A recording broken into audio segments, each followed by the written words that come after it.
अऊज़ु बिल्लाहि मिनश्शैतानिर्रजीम बिस्मिल्लाहिर्रहमानिर्रहीम रब्बि इश्रह ली सदरी व यस्सिर ली अमरी वहलुल उक़्दतम मिन लिसानी यफ़क़हू क़ौली। हयातुस सहाबा रज़ियल्लाहु ताला अन्हुम। हिस्सा अव्वल, दावत का बाब। हज़रत ज़ुबैर बिन अव्वाम रज़ियल्लाहु ताला अन्हु का सख्तियाँ बर्दाश्त करना। हज़रत अबुल अस्वद कहते हैं कि हज़रत ज़ुबैर बिन अव्वाम रज़ियल्लाहु अन्हु 8 साल की उम्र में मुसलमान हुए और 18 साल की उम्र में उन्होंने हिजरत की। उनके चचा उनको चटाई में लपेट देते और उनको आग की धूनी देते और कहते, कुफ्र की तरफ लौट आओ।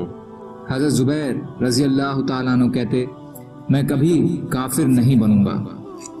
हिलिया हिस्सा 1 पेज नंबर 79, मजमा-उज़ ज़वाइद हिस्सा 9 पेज नंबर 151, हाकिम हिस्सा 3 पेज नंबर 360 की हदीस। हज़रत हफ्स बिन खालिद कहते हैं कि मौसिल से एक बड़ी उम्र के बुजुर्ग हमारे पास आए और उन्होंने हमें बताया कि मैं एक सफ़र में हज़रत ज़ुबैर बिन अव्वाम रज़ियल्लाहु अन्हु के साथ था। एक चटियल मैदान में उनको नहाने की ज़रूरत पेश आई, जहाँ न पानी था, न घास और न कोई इंसान। उन्होंने कहा, मेरे नहाने के लिए ज़रा पर्दे का इंतज़ाम करो। मैंने उनके लिए पर्दे का इंतज़ाम किया। नहाने के दौरान अचानक मेरी निगाह उनके जिस्म पर पड़ गई तो मैंने देखा कि उनके सारे जिस्म पर तलवार के घाव के निशान हैं। मैंने उनसे कहा, मैंने आपके जिस्म पर इतने घावों के निशान देखे हैं कि इतने मैंने किसी के जिस्म पर नहीं देखे हैं। हज़रत ज़ुबैर रज़ियल्लाहु ताला अन्हु ने कहा, क्या तुमने देख लिया? मैंने कहा, जी हाँ। आपने फरमाया, अल्लाह की कसम, इनमें से हर घाव हुजूर सल्लल्लाहु अलैहि वसल्लम के साथ में लगा है और अल्लाह के रास्ते में लगा है। हदीस तिबरानी हाकिम हिस्सा 3 पेज 360, मुंतखब हिस्सा 5 पेज 70, हैसमी हिस्सा 9 पेज 150 पे है। हज़रत अली बिन ज़ैद कहते हैं कि जिस आदमी ने हज़रत ज़ुबैर रज़ियल्लाहु अन्हु को देखा, उसने मुझे बताया कि उनके सीने पर आँख की तरह नेज़े और तीर के घाव के निशान थे। हिलिया हिस्सा 1 पेज नंबर 90।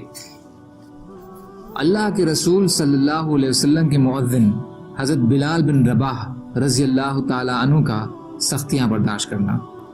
हज़रत इब्न मसऊद रज़ियल्लाहु ताला अन्हु फरमाते हैं कि सबसे पहले इस्लाम को जाहिर करने वाले 7 आदमी हैं। पहले हुजूर सल्लल्लाहु अलैहि वसल्लम, दूसरे हज़रत अबू बकर, तीसरे हज़रत अम्मार, चौथा उनकी माँ हज़रत सुमैया, पाँचवां हज़रत सुहैब, छठा हज़रत बिलाल और 7वां हज़रत मिक़दाद रज़ियल्लाहु अन्हुम। अल्लाह ने हुजूर सल्लल्लाहु अलैहि वसल्लम की हिफाजत उनके चचा के ज़रिए से की और हज़रत अबू बकर की हिफाजत उनकी कौम के ज़रिए से की। बाकी तमाम आदमियों को मुशरिकों ने पकड़कर लोहे की ज़िरहें पहनाई और उन्हें सख्त धूप में डाल दिया, जिससे वो ज़िरहें बहुत गर्म हो गईं और हज़रत बिलाल रज़ियल्लाहु अन्हु के अलावा बाकी सब ने मजबूर होकर उन मुशरिकों की बात मान ली। लेकिन हज़रत बिलाल को अल्लाह के दीन के बारे में अपनी जान की परवाह ना थी और ना उनकी कौम के यहाँ उनकी कोई हैसियत थी। मुशरिकों ने हज़रत बिलाल को पकड़कर लड़कों के हवाले कर दिया, जो उन्हें मक्का की गलियों में चक्कर देते फिरते और वो यानी हज़रत बिलाल अहद करते रहते, यानी माबूद एक ही है, माबूद एक ही है। बिदाया हिस्सा 3, कंजुल माल हिस्सा 7 पेज नंबर 14, इस्तिआब हिस्सा 1 पेज 141, हिलिया हिस्सा 1 पेज नंबर 140। हज़रत मुजाहिद की हदीस में इस तरह है कि बाकी लोगों को मुशरिकों ने लोहे की ज़िरहें पहनाकर कड़ी धूप में डाल दिया, जिससे वो ज़िरहें सख्त गर्म हो गईं और लोहे की गर्मी और धूप की गर्मी की वजह से इन लोगों को बहुत ज़्यादा तकलीफ हुई। शाम को अबू जहल मलून नेज़ा लिए हुए उन लोगों के पास आया और उन्हें गालियां देने लगा और उन्हें धमकी देने लगा।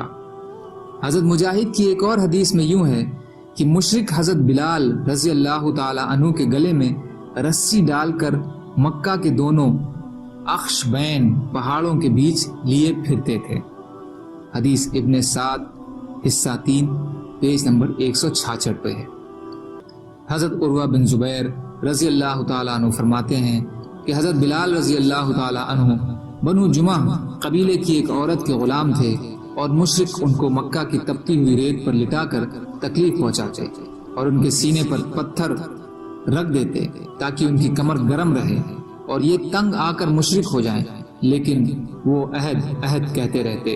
ورقہ بن نوفل بن اسد بن عبد العزا حضرت خدیجہ رضی اللہ عنہ کے چچیرے بھائی اس حال میں ان کے پاس سے گزرتے اور کہتے اے بلال، عہد یعنی ہاں واقعی معبود ایک ہی ہے، اور مشرکوں سے کہتے اللہ کی قسم اگر تم نے ان کو قتل کر دیا تو میں ان کی قبر کو برکت اور رحمت کی جگہ بناؤں گا۔ اصابہ حصہ 3 پیج نمبر 634۔ سبحان اللہ و بحمدہ، سبحانک اللہم و بحمدک، اشہد ان لا الہ الا انت، استغفرک و اتوب الیک۔ سبحان ربک رب العزت عما یصفون، وسلام علی المرسلین، والحمد للہ رب العالمین۔